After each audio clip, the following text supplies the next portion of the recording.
Hello everyone, তো অনেক দিন পর আবার তোমাদের সামনে একটা নতুন মিনি ব্লগ নিয়ে হাজির হয়ে গেলাম। তো মাঝখানে আমি মিনি ব্লগের থেকে কিছুদিনের জন্য অফ ছিলাম। তো চলো, আমাদের এই লোক্যালিটিতে মানে আমি যেখানে থাকি একটা পৌষ মেলা বসেছে, মানে শীতের মেলা। তো মেলা বসেছে আর এটা দেখতে যাব না সেটা কীরকম হয়। তো এখানে প্রত্যেক বছরই মেলাটা বসে। তো এবছরে যেমন মেলাটায় গিয়ে দেখলাম যে খুব একেবারে আহামরি কিছুই বসেনি। তারপরে এখানে দেখছি কিছু বাচ্চাদের জন্য ওয়াটার গেমস রাখা হয়েছে। আর আমাদের মেলার একটা জিনিস হচ্ছে, প্রত্যেক বছরই একটা পিঠে পাটিসাপটার একটা স্টল বসায়, যেখানে কিনা নানান রকমের পিঠে ভাব পাওয়া যায়।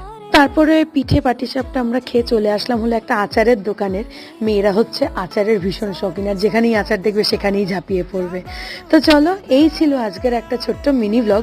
আর এই দেখো, এটা একটা ছোট্ট আর্টিফিশিয়াল গাছ কিনে এনেছি, আমার ভীষণ কিউট লাগলো দেখে। তো আজকের মিনি ব্লগটা এইটুকুই। ভালো লাগলে সাবস্ক্রাইব।